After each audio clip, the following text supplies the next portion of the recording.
Hebrews, Hebrews, Hebrews. This is Prophets of Awakening. This is our Men's Advanced Bible Study, the 25th of April, 2025. So we'll be dealing with Abraham Torrey, right? We're got some information on him. That'll be our topic for discussion. Okay, you can go to our YouTube channel, Prophets of Awakening. Check out our videos. We have over 1,000 or so videos that you can look at and examine, get the meat out. And if you like what you're hearing and receiving, I'm asking you to like, share, and subscribe to the channel. It'll be greatly appreciated. Okay. We have our cash app at the bottom of the screen if you want to support the channel. We'll help you move along. Okay.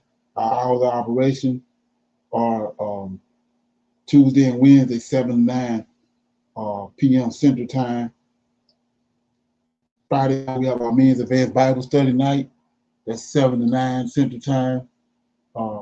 And then we have 2 Shabbat classes, one in the morning from 10 to 12 a.m. Then we have close out the Shabbat from 6 to 7 in the evenings, every Saturday. Then we have our Sunday Advanced Bible Study, which is at 5 p.m. Central Time every Sunday. Okay.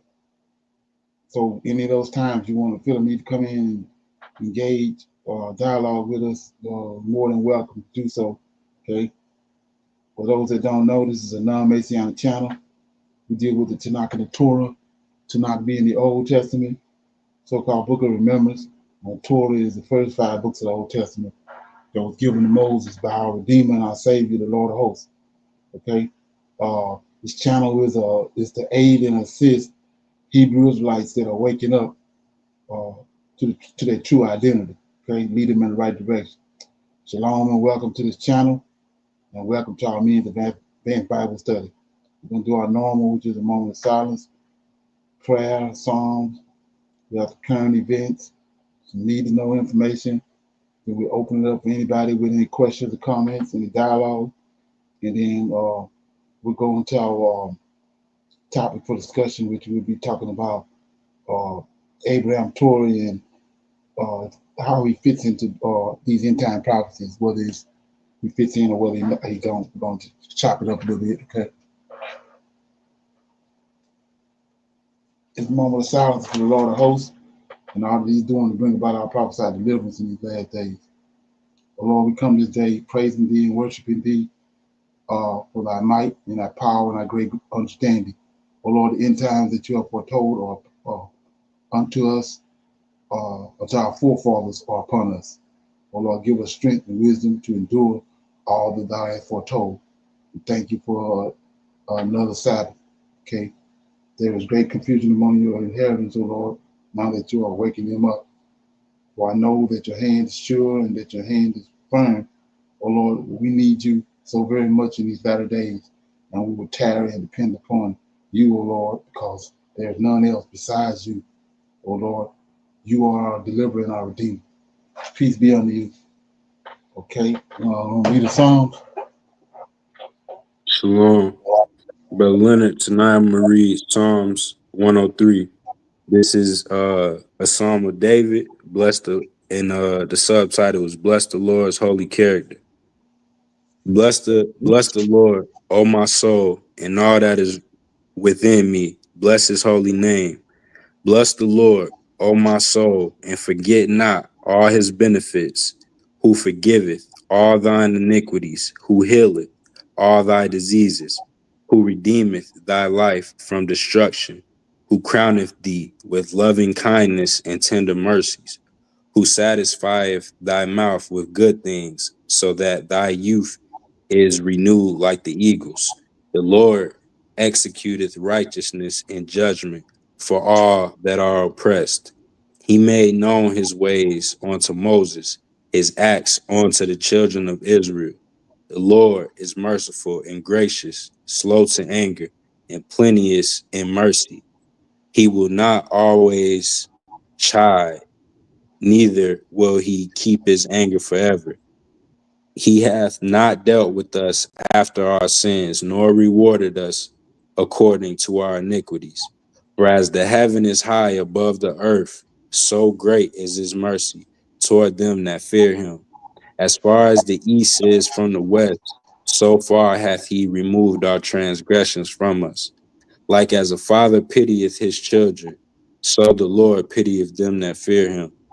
For he knoweth our frame, he remembereth that we are the dust. As for man, his days are as grass, as a flower of the field, so he flourished. For the wind passeth over it, and it is gone, and the place thereof shall know it no more. But the mercy of the Lord is from everlasting to everlasting upon them that fear him, and his righteousness unto children's children, to keep such as his covenant, and to those that remember his commandments to do them. The Lord hath prepared his throne in the heavens, and his kingdom ruleth over all.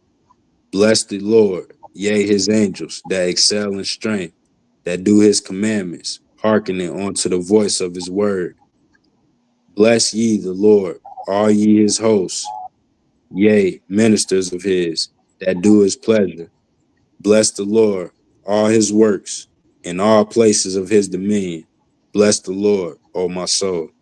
Selah, and that's Psalms 103, sir. Okay. Got anything, comments on that? Shalom, brother Leonard. For this one, anytime I read, the characteristics, I was taught to uh pay attention to the characteristics and the adjectives they describe about the Lord of hosts. And then I Right, think it's Enoch 40, sir, when he says Michael is the merciful and long suffering. right. So in all these Psalms I keep reading, man, it almost got me about to cry. But in all these Psalms that I keep reading, it just keeps reiterating the saying, the Lord is merciful, he's gracious, and he's slow to anger, and he's plenteous in mercy, like in verse 8. Um, I mean, that's just what's clear to me in this, and what stood out to me. Shalom. Okay. Yeah, yeah, exactly. So the thing about that is these characteristics right here is same characteristics that Yahweh have. That's reason why some people can't get it and understand that is that's who he is. He who like Yahweh. So he's actually in the Yahweh stead, but he's not Yahweh. He's like I was saying about the best way I can describe it is what the Pharaoh said when he said that Joseph is he's only greater than Joseph on his throne. Everywhere else, him and Joseph do if you didn't know any better, you would think Joseph was a Pharaoh because Joseph is moving and doing all the things that he would do. It's just that his power is on the throne. It's greater than Joseph. So it's the same way right here. For example, is these last few verses that you read, 18 through 22 says, to such as keep his covenant and to those that remember his commandments to do them. Then it says right here, 19, the Lord have prepared his throne in heaven. See that? You assume that's Yahweh. And his kingdom ruleth over all. You assume that's Yahweh, right? 20, bless the Lord. Uh, Yea, his angels that excel in strength, that do his commandments, hearken unto the voice of his word. So you say that there's Yahweh and the seven angels. But we know that Michael is the Lord of hosts, and then he got these other six angels that's over him, that he owed. So he's actually moving just like he Yahweh. And that's why I was saying, we read that verse over there when he came to deliver them out of Egypt. He said that up until this point, before he came to Egypt, my name was, they knew me as Jehovah. They thought he was Yahweh. But after what he done in Egypt, they knew it was Yahweh. They understood that it was Michael, understood that Moses. They understood then that if he was separate, he was a different entity than Yahweh.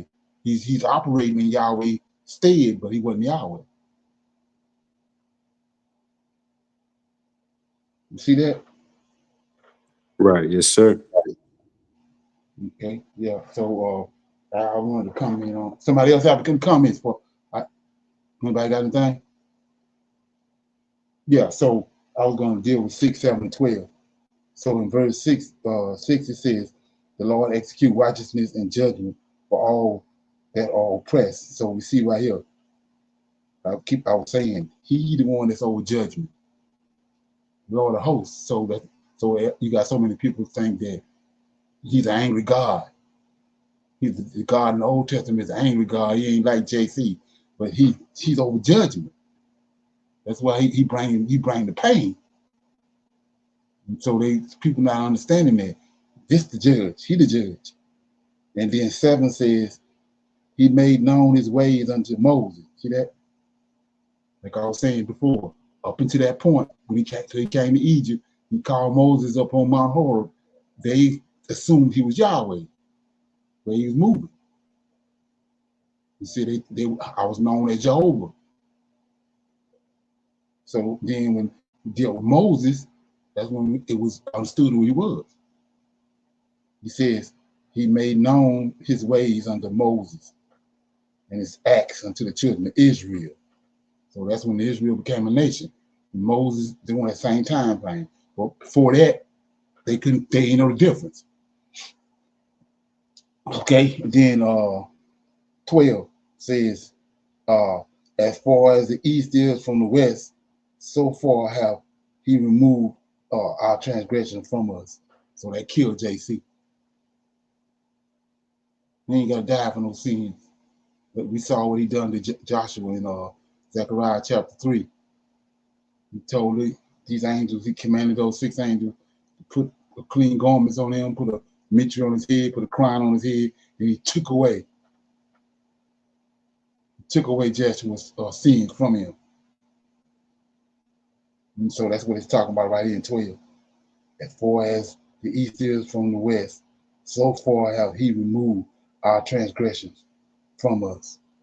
So a totally different approach, totally different God than the one in the New Testament, JC.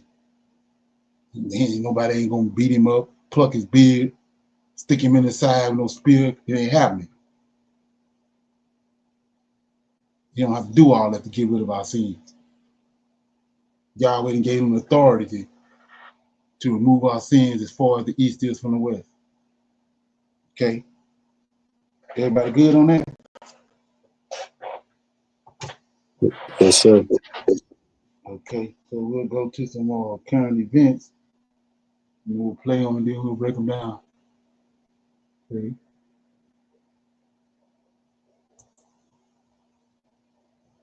I don't know if anybody know anything about this, but we'll check it out. Okay. Nation attempts and assassination coups. It will not work. It will not work. Africa must protect Ibrahim Traore.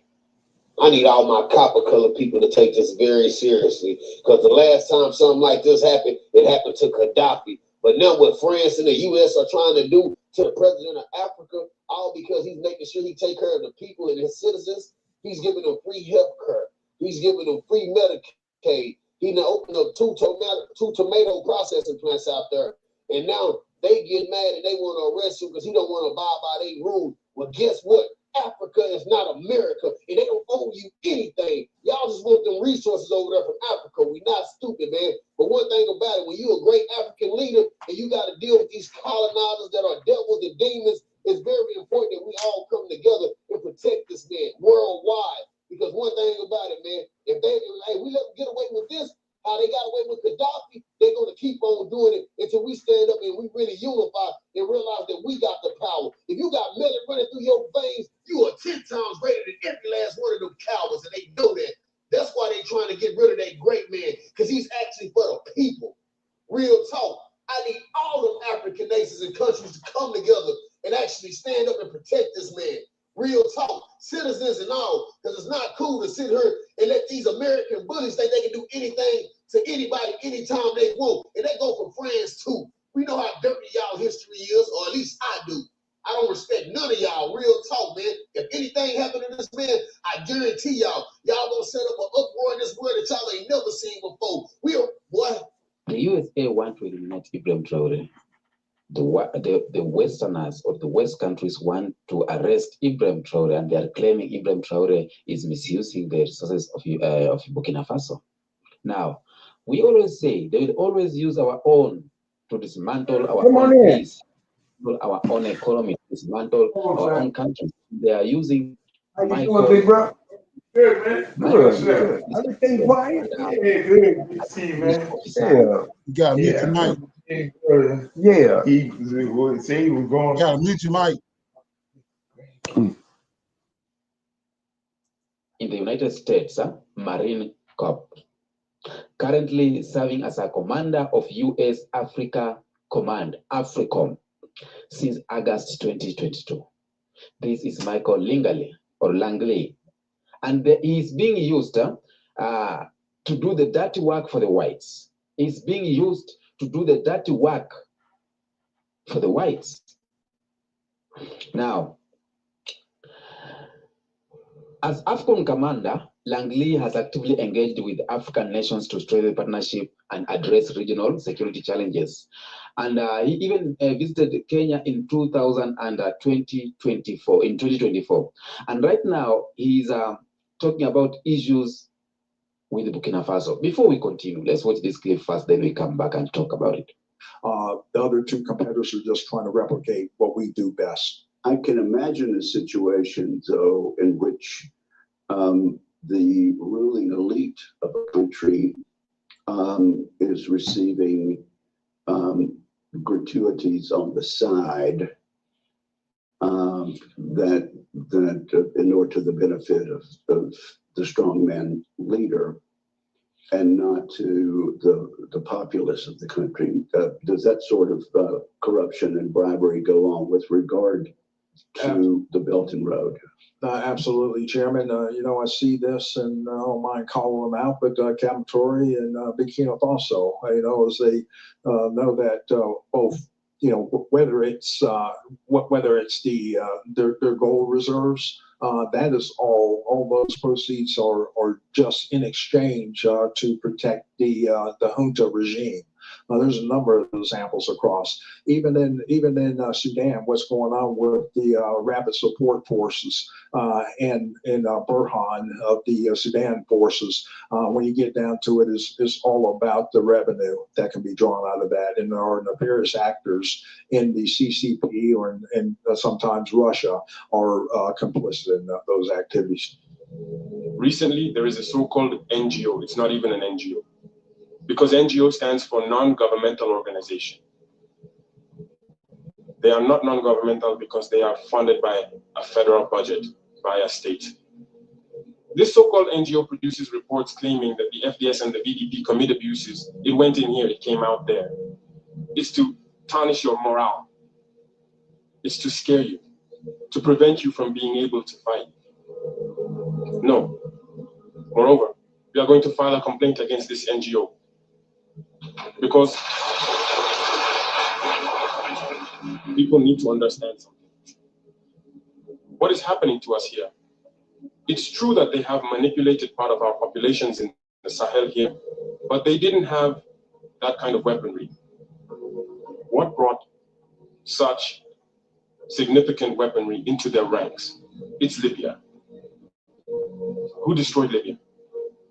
It's this NGO, the same NGO that made false reports and gave them to those who wanted to create a rebellion so that people would intervene and overthrow Gaddafi.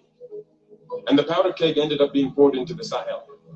These millions of lives that have been taken in the Sahel, we must file a complaint against this NGO because it is responsible for these false reports it made to support this thesis of attacking Libya. They have no moral lessons to give us. Look at the world. Let them go defend human rights all over the world first before coming here. We are fortunate to have similar situations in this world. You voluntarily committed yourselves There are countries where people are forcibly taken, killed. You live or you die. Others, even while trying to flee, end up dying. They don't talk about human rights because these people see us as subhumans. They see us as slaves. That's how it is in their minds. They have never changed their mindset, but it's up to us to show them that we are not slaves and we will never accept this state of affairs. Very, very brief. It's about Ibrahim Traoré, the Burkina Faso president. I have to say I was very, very disappointed. Very, very disappointed to hear that Burkina Faso citizens abroad were protesting against his government. How can you protest against someone who is effectively changing geopolitics in Africa? How can you effectively say that you are protesting against Ibrahim Traoré? What has urged me to respond on this platform is because someone wrote to me through my people asking me to address the Ibrahim Traoré situation. It is clear to me that there is an issue with his leadership. And when I say an issue, not necessarily an issue, but people are worried and concerned about how he is conducting and making sure that he effectively caters for Burkina Faso citizens. I don't see anything wrong with that. I don't seem to understand why Burkina Faso citizens abroad were protesting if it wasn't because you have been paid to protest. He,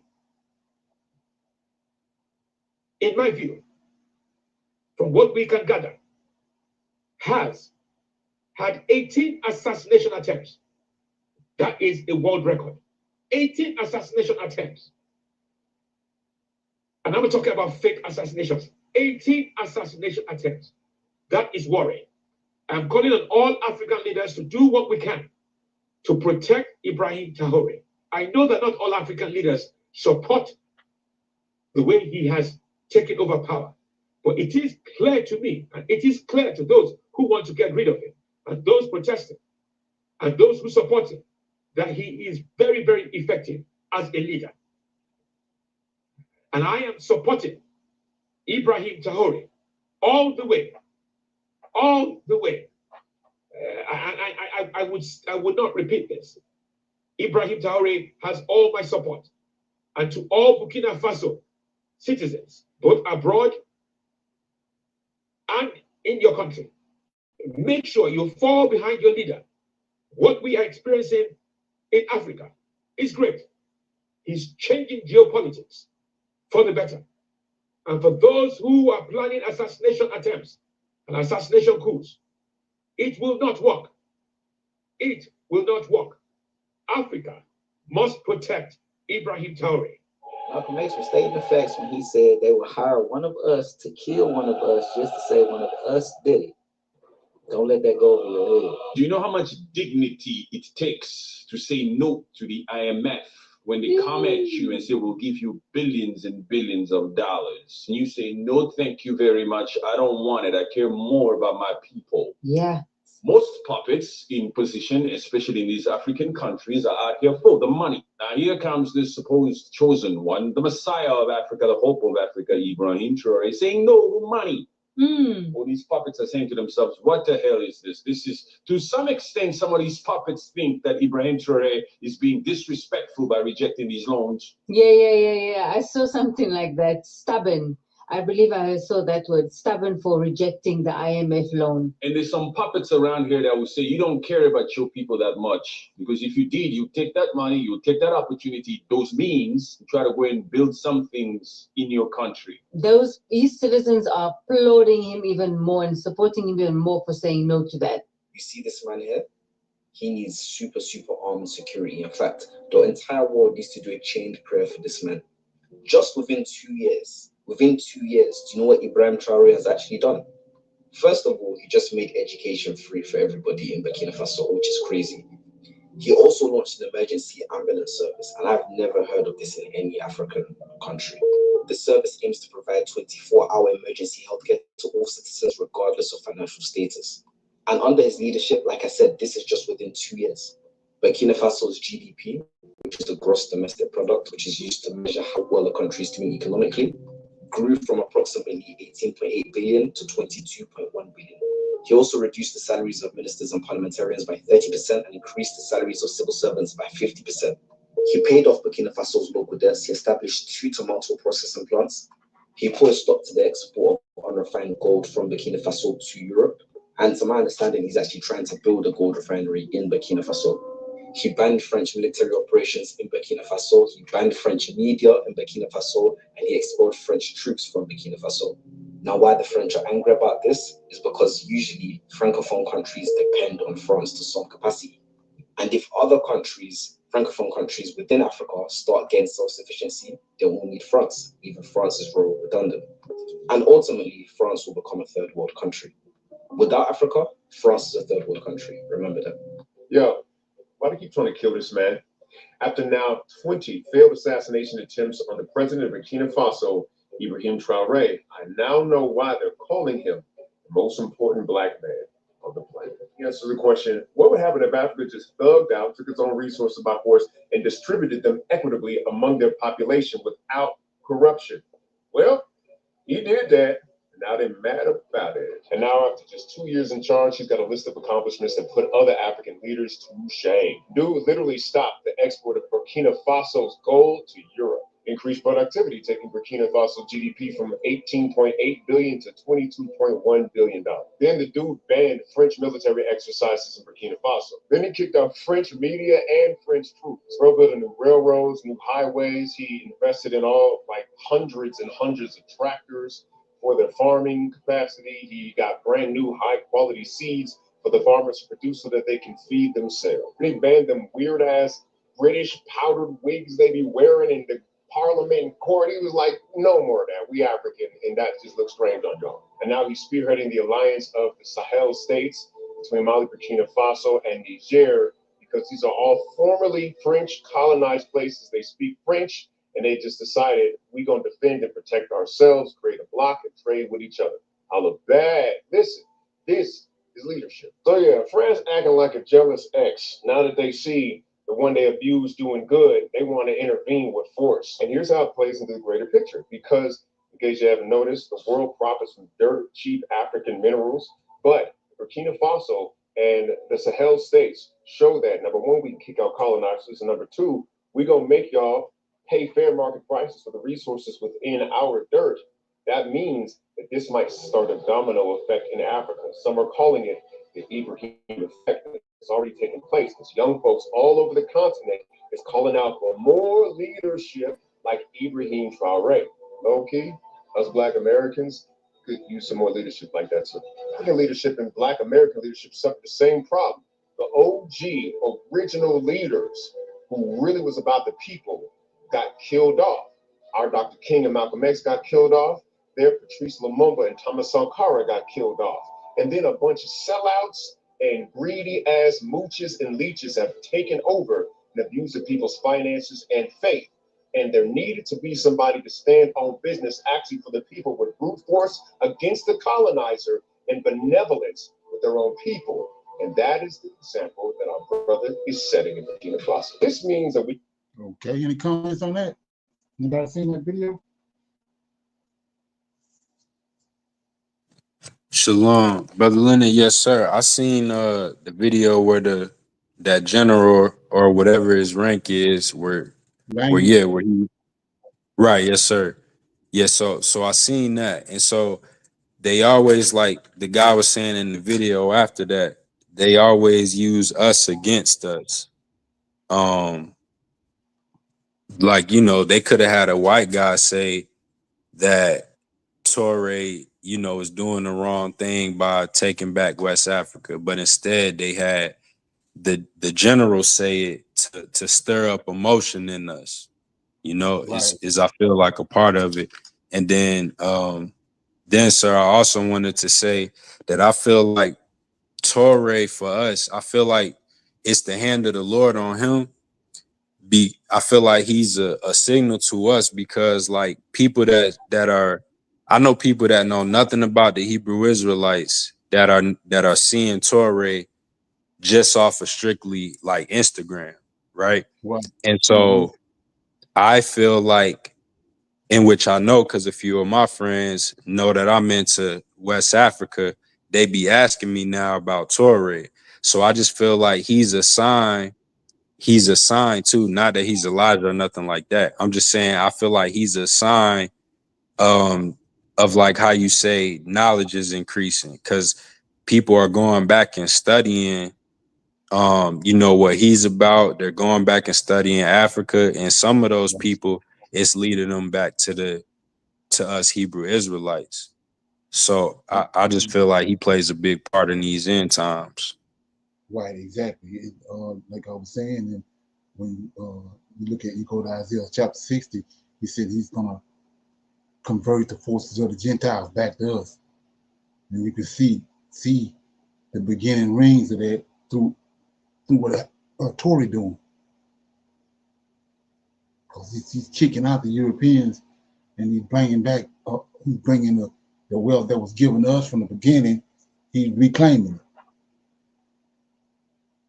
You can see that. So, and like you said, now people want to know what his DNA, his lineage, where he came from, and that's where the Israelite thing coming in at. They find out that the people that was in West Africa, they're not Africans, and then they just go from there.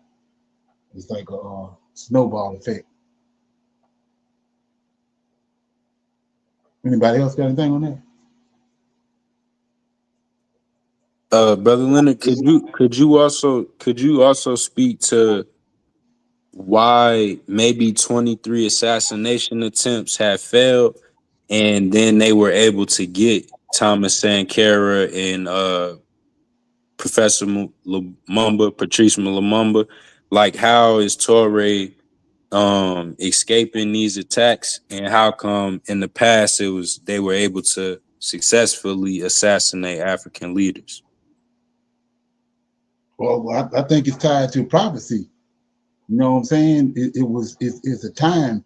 Like I say, he got Moabs, which means he got prophecies. The time appointed comes, and then when that time comes, no matter what they can do, they can't usurp the Most High's authority. Like he said, I spoke it, and I'm gonna bring it to pass. You know, I spoke it, I'm perform it, and I'm gonna bring it to pass. So we looking at a higher power, his power, a higher power, and they think it's business as usual, but we done came to a time for a prophecy, and it's in effect, and there ain't nothing they can do about it. Right. So you're aware that they poisoned him a couple of days ago, right? Right. Yes, sir. They didn't kill him, but they poisoned him. Yeah. So anyway, you can see that the hand of the Lord. What it remind me of, I don't know if anybody know about the story, but remember when they were trying to kill Elijah?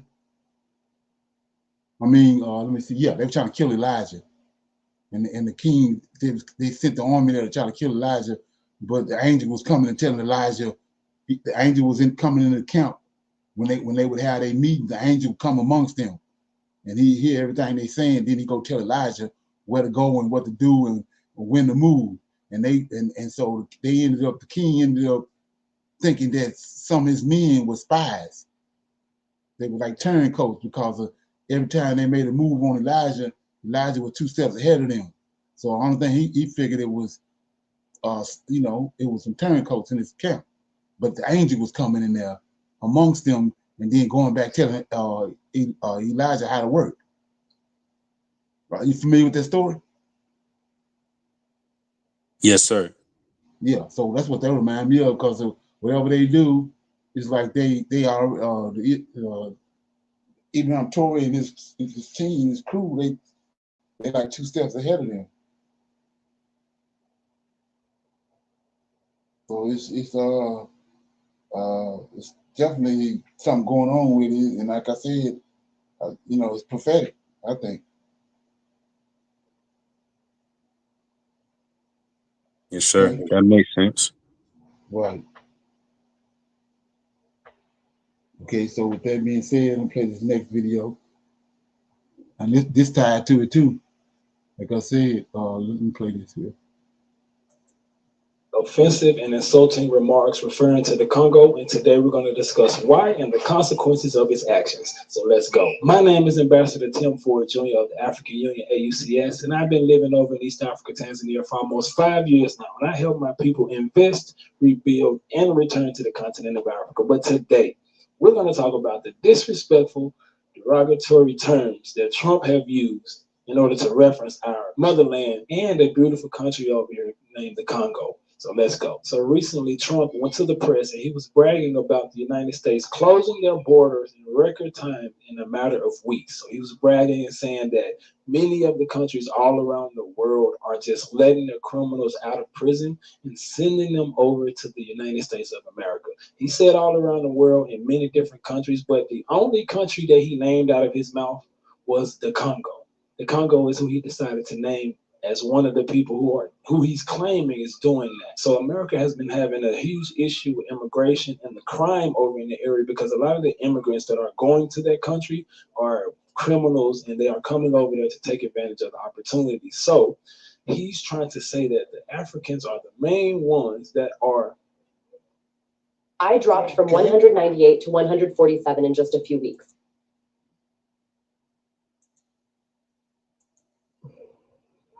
It's a good smoothie, are coming over and causing criminal activity in the United States of America. And when he specifically mentioned the Congo, he went on to say he don't even know what that is. In the same sentence, he had the nerve to say, I don't even know what that is. So he was speaking and he was saying, Congo is just sending their criminals over to America and just shipping them off. And I don't even know what the Congo is. What is that? The crazy part is he wasn't even specific about which Congo he was talking about. Because there's two Congos technically. So we have the Democratic Republic of Congo, which has about 100 million in its population. And then we have the Republic of Congo, which is a neighboring country. They're smaller, but they're right next to them. And those are two different countries. So he wasn't even clear on which country he was talking about. But the blatant public disrespect is getting out of hand. Like, I don't see how anybody. This is a good smoothie, y'all. Oh my God. I don't see how anybody that's in business with someone like this or anyone who is believing in what he's talking about in the narrative that he's pushing is okay with the blatant disrespect that he keeps showing to the continent of Africa. And the blatant disrespect is making so many people upset, especially our African people. They're going crazy on Instagram and YouTube and Twitter and LinkedIn, wherever our people are right now. They are voicing their frustrations about the disrespect from Trump, who's the president of the United States of America. But my question is, why would either of the Congos release their criminals and send them over to America? Like, many of the African countries think that going to America is a luxury. Why would they waste a luxurious experience on their criminals and send their criminals over to the Western world? They don't even do that for their best citizens. Sometimes they may send people over, but to send their criminals over to America for opportunity, that would be sort of stupid for the government of Congo. Like, that don't even make sense. They don't even have enough money to send their best of the best from their community, from their country over. So why would they send the criminals over, spend money and waste money to send them to paradise? Because that's how they see America, unfortunately. They think it's a paradise. They don't really have the perspective of America that we have and understand the truth of what's going on the ground. Many of the leaders over here, many of the people here, they think that, oh, if I go to America, I'm good. I'm in a paradise. I'm chilling. So that doesn't even make sense that he even said that they would do that. He don't even really know what he's talking about. It's clearly being stated. But guys, this is the craziest part. Now, recently, the Congo offered Trump and his administration access to their minerals for protection from them with the army. Yes, last week, the Congo reached out to Trump and his administration and offered them their minerals in exchange for security and help from some of the things that they've been dealing with within their country. The leader of a war-torn African nation has put a deal on the table for President Trump. Help his country defeat a powerful rebel force in exchange for access to a trove of minerals needed by U.S. high-tech firms. The focus is on boosting tax collection, cutting cross-border smuggling. Implementation talks come as U.S. and Congo explore mineral partnerships. On April 17th, prominent Trump supporter Eric Prince has agreed to help Democratic Republic of Congo secure and tax its vast mineral wealth, according to two sources close to the private security executive, a Congolese government official and two diplomats. The agreement aimed at reaping more revenue from an industry marred by smuggling and corruption was reached before Rwanda-backed M23 rebels launched a major offensive in January that has seen them seize eastern Congo's two largest cities. So they Okay. Any comments on that?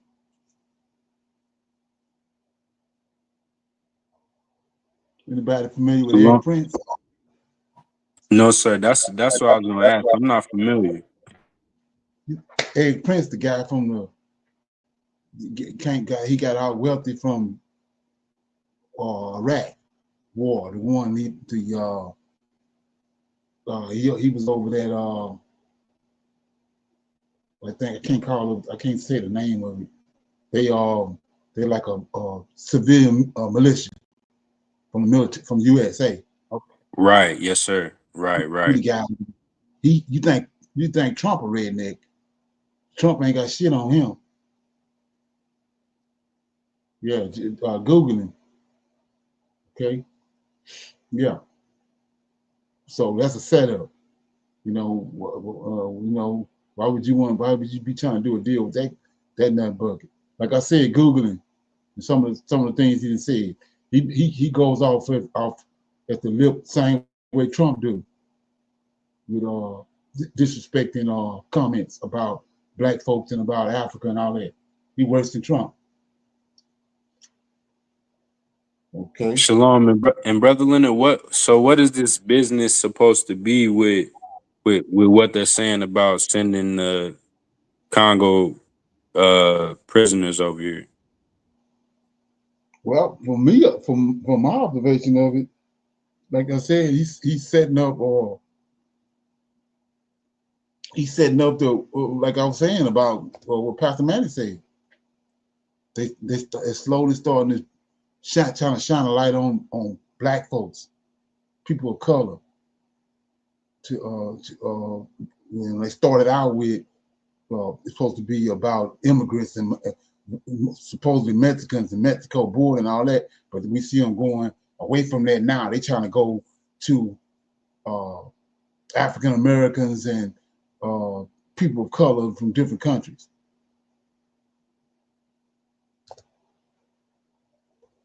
That's the way I see it. Because I mean, they have no other choice but they'll have no other choice but to because the country is collapsing. So whatever they gotta do it, and they gotta do it in a hurry. Because this place is going to the dogs 100 miles an hour. I agree, Brother Leonard. Right. I'm just hold on 1 minute.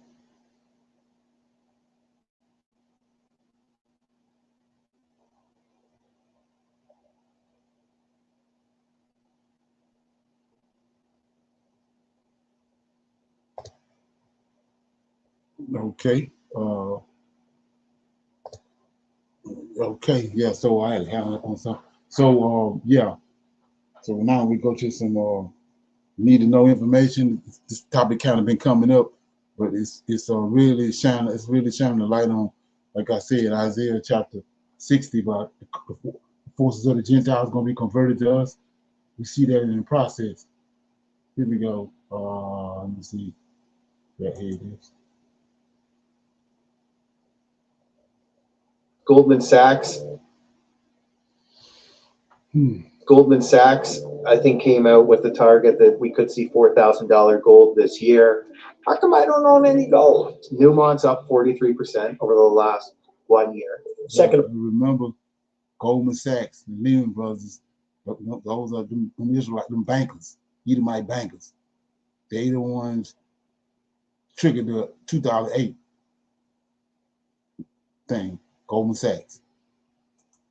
of all, the financial service industry, at least in the U.S., treats gold as kryptonite, and it's no one else's liability. That's the other problem, that they've always had with it. Because of all the indebtedness in the world, and particularly in the world's current reserve currency, gold is going to have to be used in some form to get them out of the mess. 33 separate countries repatriate their gold from the U.S. and London.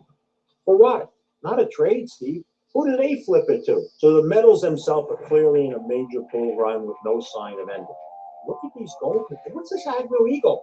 Look at their free cash flows at unbelievable records.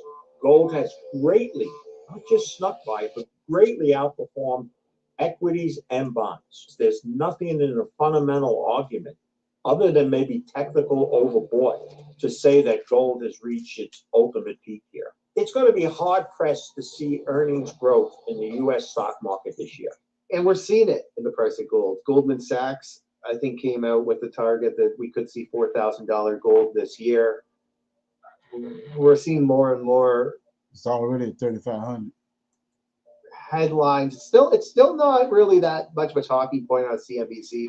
I think that they still would rather talk about Bitcoin. Goldman Sachs projecting $4,000 gold is a fire alarm the mainstream media refuses to ring. Why? Because CNBC is bought and paid for by digital Ponzi schemes and fiat gamblers. Gold threatens the paper empire. It exposes the rot underneath your 401k. If gold hits 4K, that's not celebration. That's crisis. Your purchasing power is collapsing, and CNBC would rather pump Bitcoin ads than warn retirees their savings are being vaped. So you got to understand, these bankers trying to cut this off. These Illuminati bankers. Wake up. This silence is strategic. Gold is surging not because the system is strong, but because it's cracking.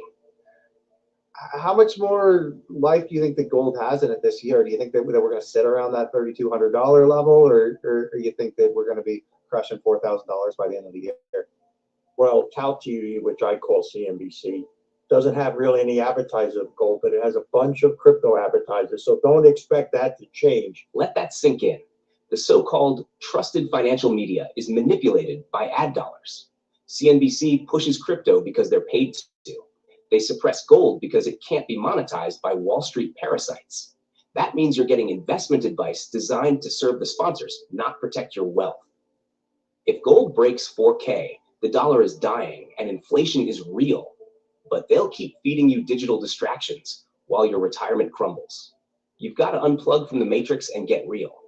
Buy what they fear: gold, silver, and assets they can't print. Second of all, the financial service industry, at least in the U.S., treats gold as kryptonite. They've done it for as long as I've been in this industry, and I don't expect them to change. So I would be see what I mean? This Yahweh currency. They got a problem with it. Really concerned if we were turning on CNBC and every few minutes they had a guy talking positive about gold. That probably moved me more to the exit than want to buy more. But gold is kryptonite, not just to Wall Street's profit model, but to the entire fiat fiction. Why? Because it's the only asset that isn't someone else's liability. That's a threat to a financial system built on IOUs and trust games. So I'm going to read this right here. Isaiah chapter 60, I started verse 4. It says, lift up thine eyes round about and see all they that gather themselves together, they come to thee. Thy sons shall come from afar, and thy daughters shall be nursed upon thy side. Then thou shalt see, flow together, and thine heart shall fear and be enlarged, because the abundance of the sea shall be converted unto thee. The forces of the Gentiles shall come unto thee. Then he tell you what it is. 6. The multitude of camels shall cover thee. The drummery of Midian and Ephod, all they from Sheba shall come. They shall bring gold and incense, and they shall show forth the praises of the Lord. Then, like I said, we connected at the hip with the sheep and the goat, and the oxen and all that, right? Verse 7. All the flocks of Kedar shall be gathered unto thee. The rams of Nebat shall minister unto thee. They shall come up with a scepter upon mine altar, and I will glorify the house of my glory. So we see right here that not only is the gold being returned, but the sheep, the oxen, the lamb, all that stuff that we had in the beginning that we took out of Egypt. Okay, so it's the same thing right here. He don't change.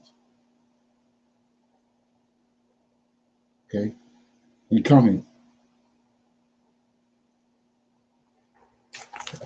Okay. So with that being said, I'm going to open it up for some Q&A.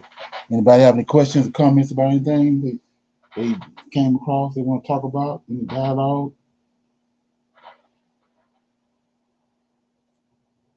Anybody got anything? Shalom, Brother Leonard. I had something again. I was rewatching that House of David, and okay, yes, sir. That so the episode. So I'm sorry. Okay, so the episode on there where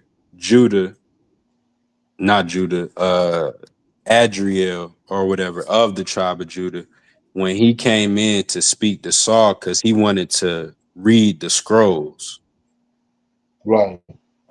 Okay, yes, sir. So if you remember, once he actually was reading the scroll, then Agag was afflicting Saul during that moment. Right.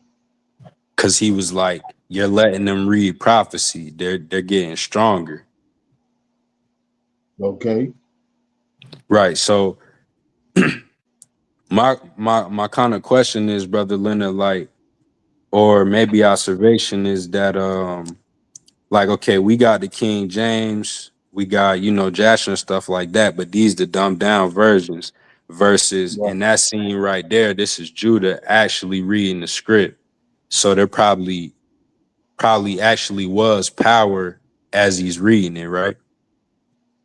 Right. And then you already gotta understand that the way they showed that, which is how it was, they was dealing with all the things that we see in Genesis and Enoch, that those angels came down, how to put spells on people, runes and all that.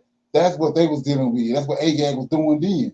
He was doing that to Saul's daughter. Did you catch that part? Right. Yes, sir. Yes, sir. And yeah, then they took him away.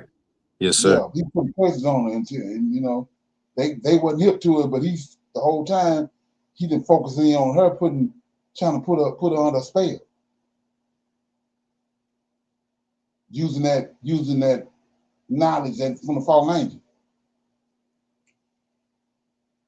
because he was a giant, right? Right. Yes, sir. Right. Yes, sir. So they possess that knowledge that their fathers brought down here. They possess that knowledge. Like I was saying, a lot of people don't understand when they say that eventually, especially Judah, started going up in those mountains, worshiping up in the mountains. That's what they was doing. That's where their fathers was at, up in those mountains. So they were going up. You see the high places, these plateaus on top of these mountains and worshiping these fallen angels. And so that's what Israel started doing. So not only were they doing that, they was dealing with that knowledge. Like even Saul dealt with it. Remember, he tried to conjure Samuel's spirit back up. Right. Yes, sir. So that's what was going on with that. He was trying to, and then when Samuel came, he chopped Agag's head off. Because Samuel wasn't playing with it. Yes, sir. They right. Yes, sir. They did. I thought, I mean, other than him being a Gentile, they did portray Samuel to not be a joke, though. Right, exactly. Right. He was all about it. And that's what I was saying about earlier. The same way with Michael. We over here because he wasn't playing with us. He told us, he gave us opportunity after opportunity. Like he was saying, he had long suffering and mercy, and we kept on playing him on that. So that's how we ended up over here. Cast that out. It says in Daniel tell us in Daniel chapter 8, if I'm not mistaken, Most High indignation came to a fool. He's tired of dealing with us. So all those tender mercies and that long suffering came to an end and cast us out. He brought Antioch Epiphanes there, cast us out, and we was over on the west coast of Africa. Until, like he said, he speak a prophecy, he watch over it, and then he perform it and bring it to pass. So it was already prophesied that we was going to get scattered to the four corners of the earth. We were kicked out of the land by Antiochus. We went to the west coast of Africa. We stayed there for a long time because Mali and all those different countries, Ghana and all those countries were those empires that was over there was us. And then the prophecy of us being scattered overcame us when the ships came and brought us over here. So, like I said, if you don't understand what judgment is, you won't understand what the Lord of hosts is. You want to say he's a wicked or evil God. But he ain't wicked, he's performing judgment, just like Samuel did. Samuel performed judgment. David did. Moses and Joshua, when they came into the land of Canaan, they performed judgment. That's what judgment is. And the reason we're in the predicament we're in now, judgment is not being performed. Okay? That making sense? Yes, sir. Shalom. Right. Okay. Anybody else got anything? They want to questions, comments about anything? Shalom. I wanted to apologize for later. I'm on this tablet and it does what it's want to do, but I am listening. But it's a little challenging on this tablet. Oh yeah, it's all good. It's all good. Yeah. Yeah. Okay. So I was gonna play this right here. I don't know if anybody's familiar with it, but you know they got a bunch of earthquakes in Texas. Anybody know that? Oh no, sir. I didn't hear about those. Yeah. No, sir. Yeah. Like I said, it's all making sense. Texas rocked by earthquakes swarm in less than 5 hours. Texas had experienced a surge of seismic activity over the past few hours, with a swarm of quakes shaking the western part of the state. The latest tremor with a 3.3 magnitude hit at 8:43 Eastern Time, west of Odessa, along the New Mexico border. Along in that New Mexico border, right? The U.S. Geological Survey detected another 3.1 magnitude around 4 a.m., which followed a swarm of smaller quakes less than 2.5 magnitude. Seismic activity above 2.5 in magnitude can often be felt and cause minor damage. So all this been going on today. Yeah, ain't that something? You know they just had that one, didn't they have one like a 6 or 7 point something in San Diego? Right. Now that one I believe I heard about. Right. So like I said, all this stuff ain't by no accident. Okay. So with that being said, we go to our my topic. Like I said, we kind of talked about it a little bit earlier with Ibrahim Tory.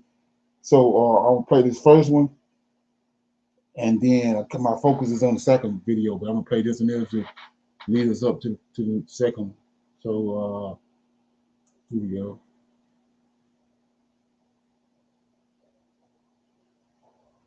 As expected, the United States is coming for Captain Ibrahim Traore, and this time it looks like it's serious. It looks like they want to take it far, because this is coming from they use this black dude that trumped up some charges on Ibrahim Toure, trying to say that he got something going on with the gold. He got something illegal activity going on with the gold. But anyway, head of the United States Africa Command, who is General Michael Langley, he accused Ibrahim Traore of the unthinkable. He accused the president of Burkina Faso of using the country's gold reserves for personal protection rather than for the benefit of its people. And we all know this is far from the truth.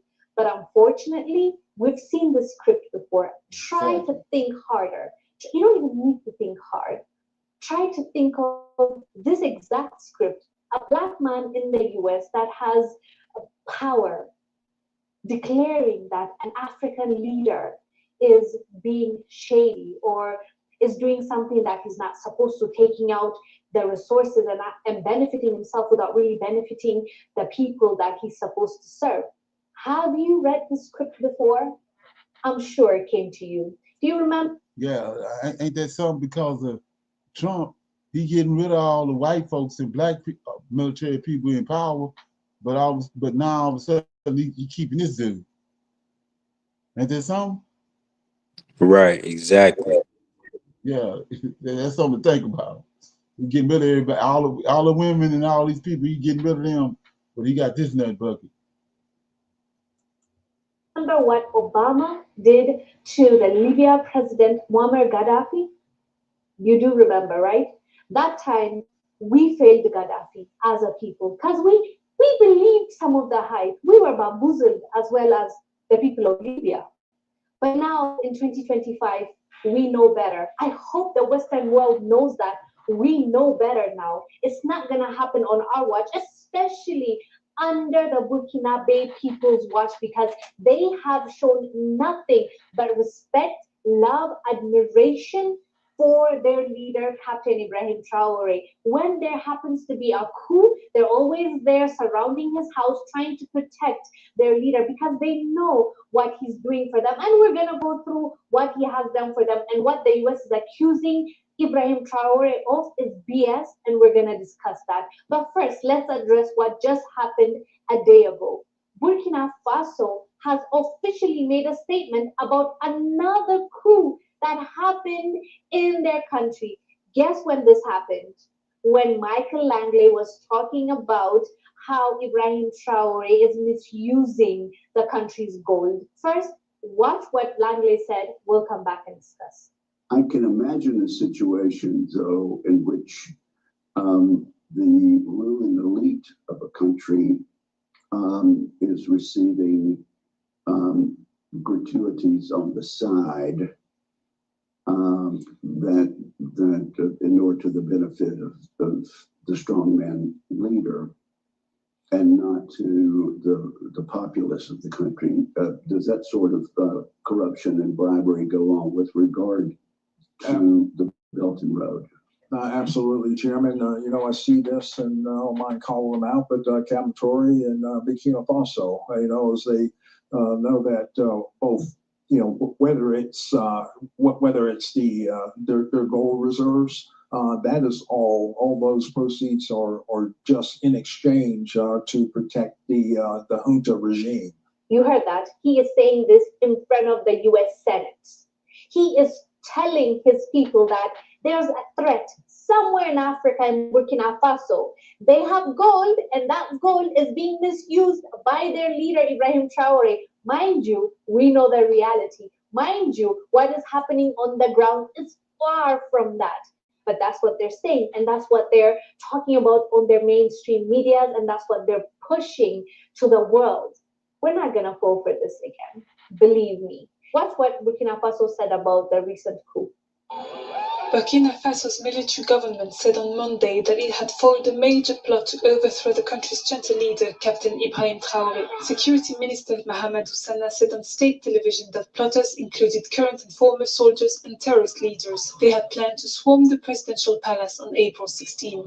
This is just the latest attempt to overthrow Ibrahim Traore after he seized power in the 2022 coup. His military government had pledged to fight jihadist groups and had even sought support from Russia. But security threats persist and 40% of the country remains under jihadist control. Mahamadou Sana said that the coup attempt aimed to sow total chaos and place the country under the supervision of an international organization. He also claimed that the plot instigators are based in Ivory Coast. Last week, Burkinabe authorities had already arrested several military personnel accused of planning to destabilize the government.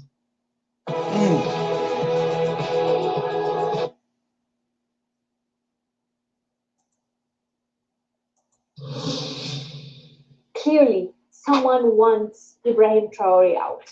And you better believe it's not the people of Burkina Faso. The people love him. Not just the people of Burkina Faso, but African people. and the diaspora love him, and we see what he's trying to do. And let me just point out few of the things that he was able to do within this short period of time. Captain Ibrahim Traore has built and commissioned the country's first ever gold refinery. He nationalized 2 gold mines in Bongu and Wagmion for $80 million, a significant reduction from the $300 million Endeavour Mining had agreed to sell them for. And clearly, this deal shows that Burkina Faso is getting a good deal. He approved the expansion of the Bobo Dioulasso Airport with an 80 billion CFA franc investment to modernize the country's second largest hub. He launched the country's first national support center for artisanal cotton processing. Don't forget, Burkina Faso is the largest producer of cotton in Africa. And let's not forget, he expelled French troops from Burkina Faso, officially ending the operation. He gave farmers and agricultural investors 400 tractors, 953 motorcycles, 710 motor pumps, and 10,000 tons of fish food, with 68,964 tons of fertilizer and 10,000 liters of products. He signed a treaty with Mali to establish the Alliance of Sahel States, the world's only confederation. He removed French as an official language, adopting local languages as official language. He supplied. Okay, so we already heard all that. So like I said, I played that, play this right here. Check it out. It's coming through this guy. What's up, everybody? This is you.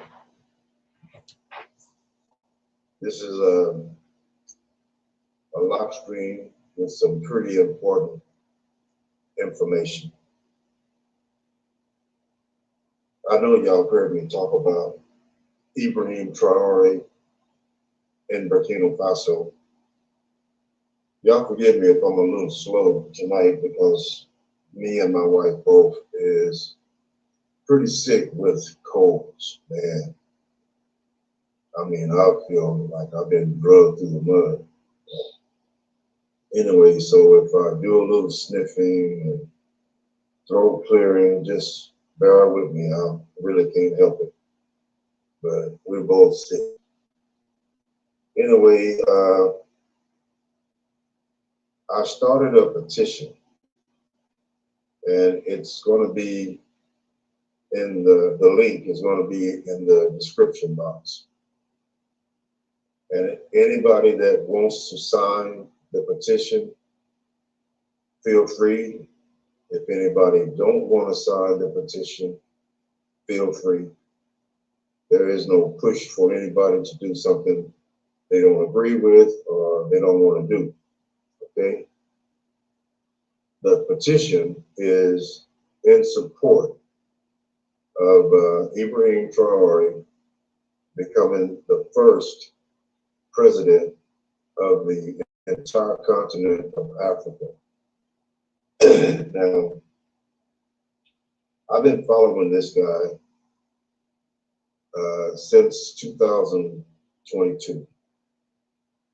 And I've paid very close attention to his moves. And in the beginning, like anybody that's looking for confirmation, I didn't just jump right on that. I watched everything from the beginning all the way up to now.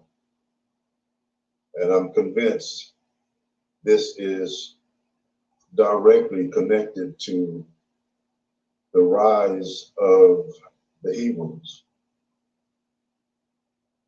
It's coming through this guy. There's been other countries in Africa that has offered citizenship. They turned out to be false in several different ways. It was more like a money thing. But this guy is different.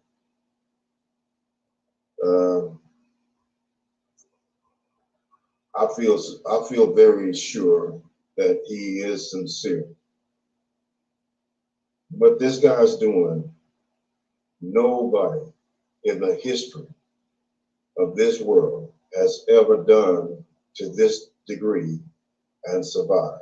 There's been 20 assassination attempts on this man's life because of what he's doing. He's not being selfish. He's not doing this just for him and the people in Burkina Faso. He's made several offers for African Americans, so-called, to come to Burkina Faso, join him and that country in this rise. And this is pretty serious. Like I said, I've been watching this guy and the move that he makes for the past 3 years, I guess. Mariah, hey girl, how you doing? Greetings. I've been watching this guy, paying very close attention, keeping up with all the events, the assassination attempts. And here's the thing. If this guy was fake, why would the West be so determined to take him out? So let me tell you something. This guy understands what it takes to be a leader. This guy is not greedy. He's not self-motivated. And even when they offered him the presidential salary, he refused. He still drives his old beat-up truck. He don't live in some lavish home like the rest of these so-called leaders did before him. So the West and other Western associates of the West, they're determined to take this guy out. So let me tell you why. Just imagine this. There is not a country on the face of this planet that could survive without Africa. The resources in this continent is the reason every other nation is alive and so surviving to this day. Now, if he succeeds, and I'm really hoping that he does, and I hope that I can get you guys to support him. I've already signed the petition that I created. If he succeeds, that means if all of Africa and the so-called African Americans unite, this is what will happen. These other nations will be brought to their knees. There will be no more colonialism. That will end it. No more racial profiling. No more standing at the back of the line. All of this, everything that we've suffered through, all the way up to now, will come to a screeching halt. Because the power is in the continent of Africa based on uniting. Now imagine all of us and all of Africa come together as one. Can you see what I'm saying? Africa will be the most powerful country on the planet. So how do we fit in? Well, according to scripture, there will be an ensign.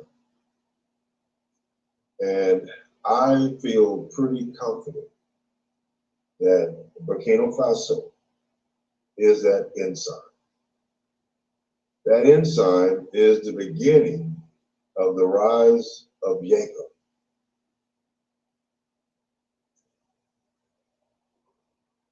Many of you may not agree And that's okay. Everybody needs to make their own choices, their own decisions, make up their own minds, and that's fine. One thing is for sure, according to scripture, 2/3 are not going to make it anyway. So we can't worry about those 2/3, but we are the 1/3 that will have to take part. We have to.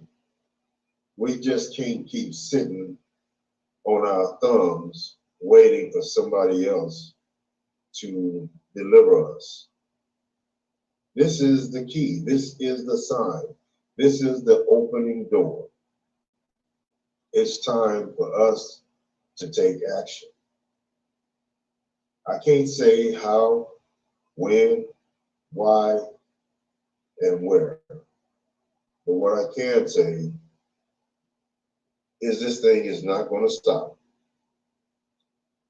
This train is going to keep pressing forward.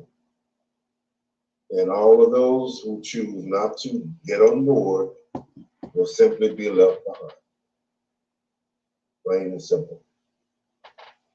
Like I said, y'all, I'm not feeling too good, but I really had to get on here tonight and get this information out. And like I said, the link to the petition that I created is in the description box.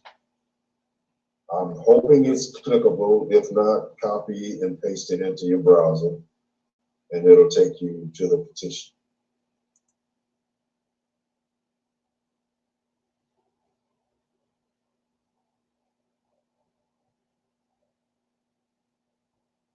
The link to the petition is the brain usually won't allow a person to wake up. So she's been asleep ever since she's been in that hospital. Okay. So what you think about that? Any comments on that?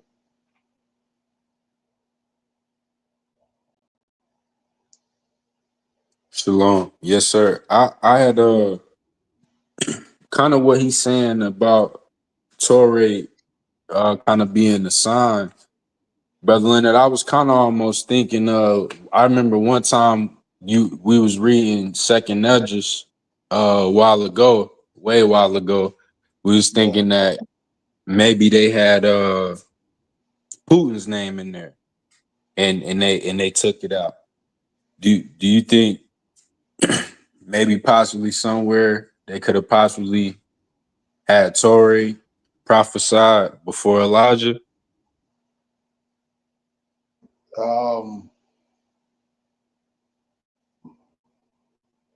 It's a possibility. Yeah, it's a possibility. Yeah, but so the thing looking at this prophecy is moving so fast, and the Most High uncovering so much stuff. I actually believe it's gonna come out. Wait, sir, that what's gonna come out exactly? That information. Oh, okay. Yes, sir. I do too. Yes, sir. Exactly. Yeah, that's what I believe. I mean, it's just like we was just talking about. He's long suffering, and our job is to wait. Because he's uncovered. He said the truth is going to rise. So he's responsible for bringing the truth to the top. So it's a matter of time. It's going to, whatever they've done, it's going to be exposed. Yes, sir. But there's And something. Brother Leonard, I heard that is something, sir. And I heard, and I think it's the channel. It's two channels that we watch. Maybe it was Intervlog or maybe Azizi Africa. But anyway, Torre was having a speech and they were translating it. And this was I'd be watching so many videos, I would have to find it. In the video, sir, Torre said, "All praises to the Lord of the armies of heaven." Yeah, I heard that too. I heard him say that on. I heard him say that on a couple occasions. See, yes, Yeah, sir. I heard him. Right. That's very telling. Right. Exactly.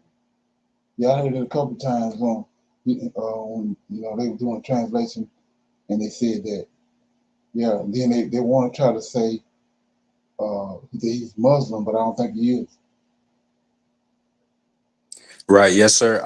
I was actually gonna ask you about that. I forgot to last week or whenever I had brought up that he rejected the 200 mosques, because the Right. reason why that has stuck out to me is because I thought that he was Muslim.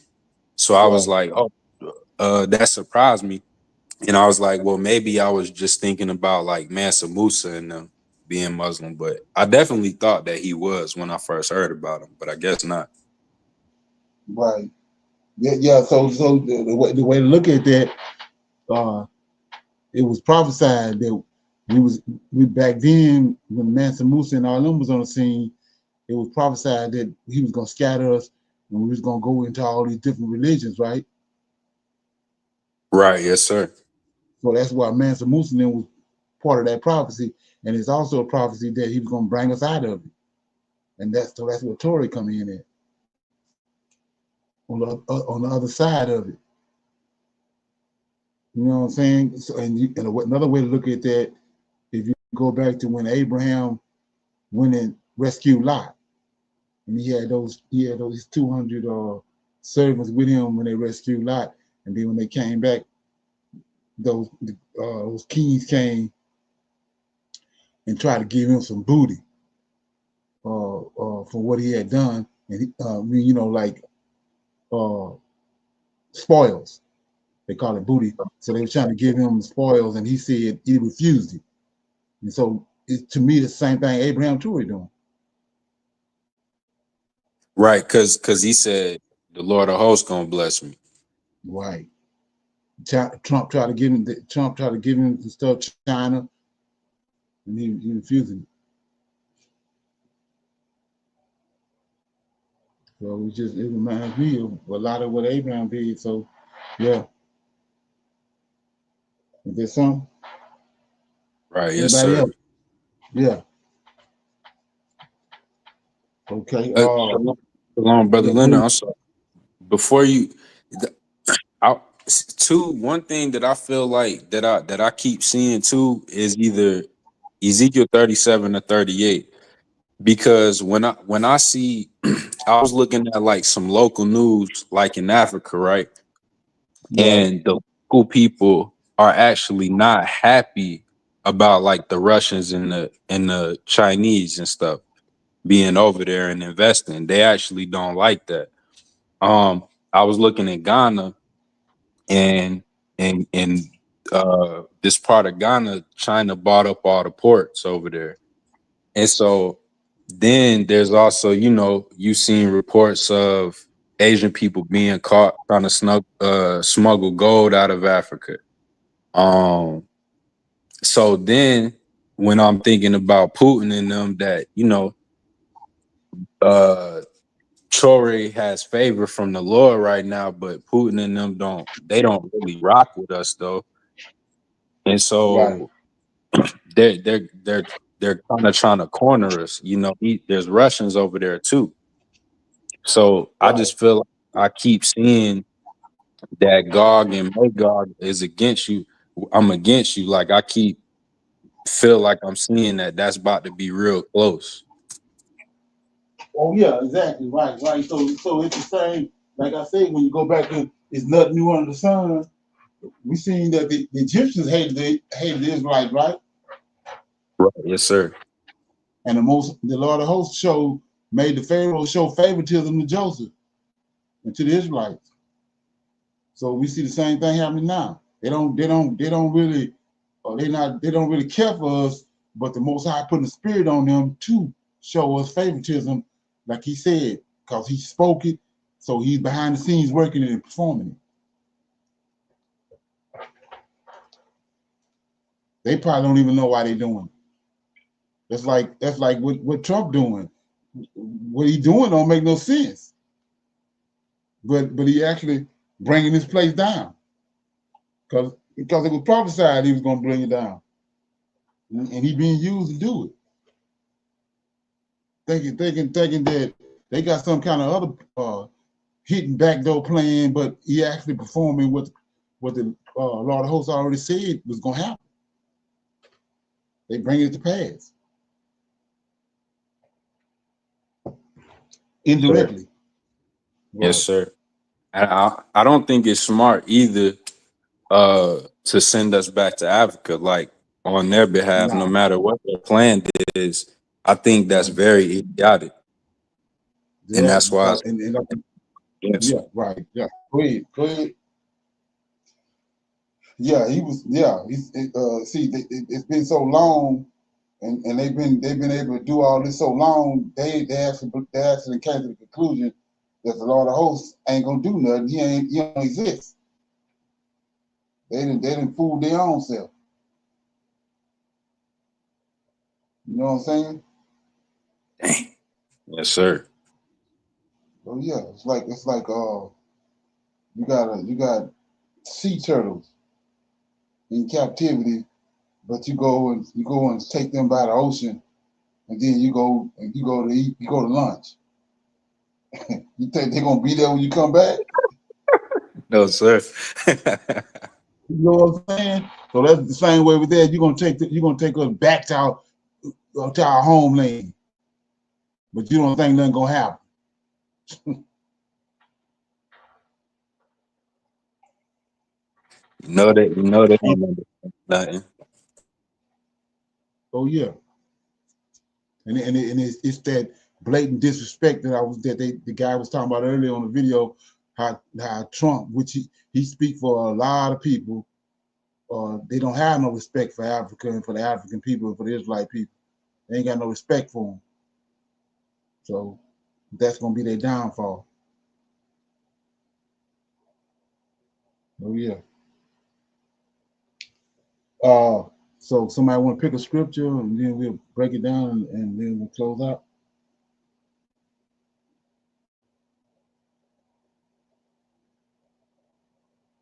Yes, sir. I got Psalms 63, sir. Mm-hmm. I said Psalms. I'm sorry, not Psalms, Brother Leonard. I got his Isaiah. I'm sorry. Okay. Said 63. Let me get it.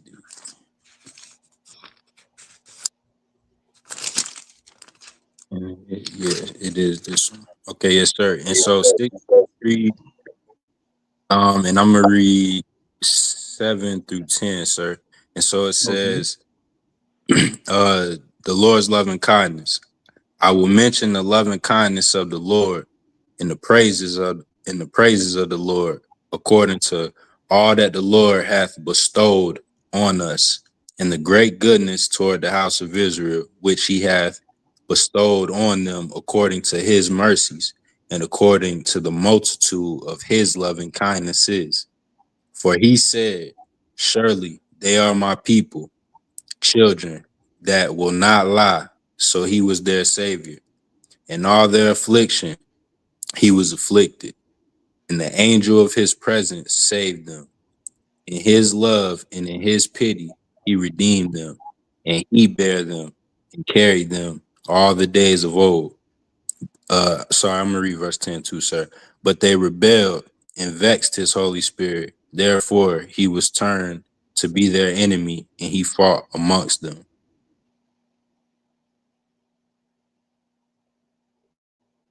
Okay, you want to break that down? Yes, sir. Yeah, that's Yahweh. His Holy Spirit is Michael, right?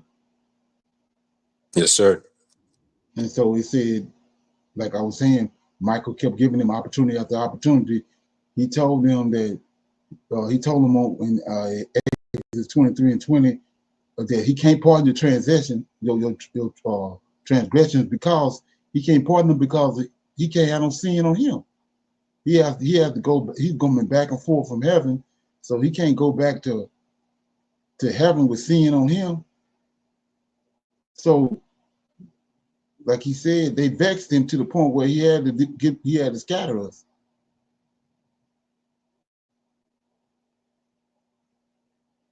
cast us off, which is, like I said, he had prophesied that. Moses told him that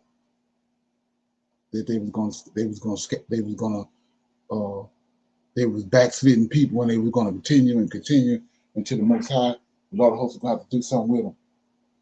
And that's exactly what happened.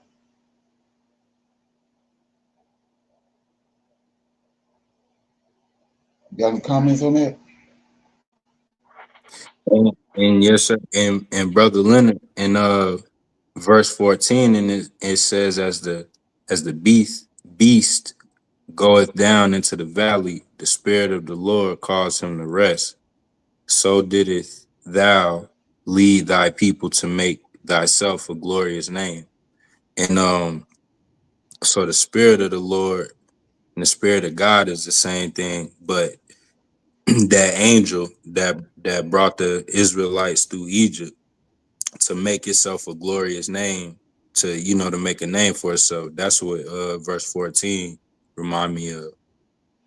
Yeah, the one when he said his name used to be, they knew him as Jehovah. Right, yes, sir. Right, yeah, that's what it is. Exactly what it is. For the longest, they thought he was Yahweh.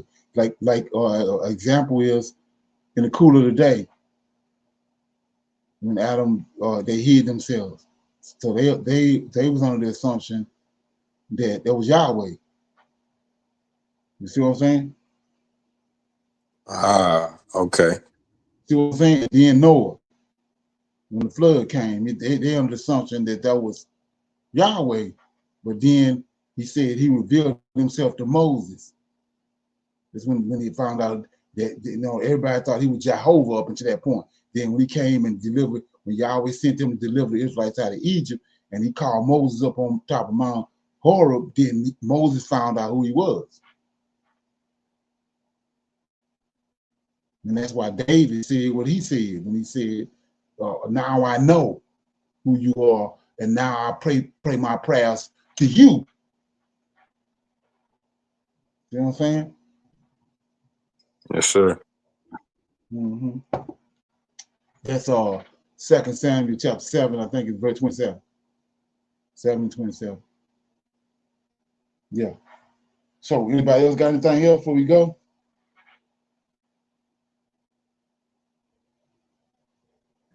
Everybody good? Yes, shalom, sir. I enjoyed the class. I'm trying to find out what's going on with my phone and get off this tablet. So I enjoyed it. Okay. Shalom. Okay, yeah. So I see y'all tomorrow for our Shabbat class, 10 to 12 a.m. Shalom, shalom, and another shalom. Shalom. Shalom.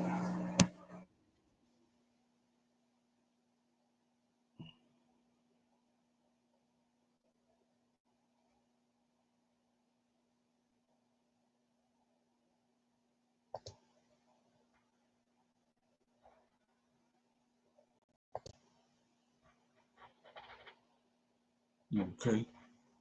Trying to figure out what's going on. I highly recommend that you get this book and read it, because it's a must that you understand who God head is in the order that's in the Old Testament and Tanakh, because it's not the same as in the New Testament. And when you read this and you get an understanding, then the scriptures open up, and then you begin to understand. So I highly recommend that you get this book. It's the Elohim of Israel, and it's a breakdown on the word Elohim and who the God of Israel is, and the Godhead.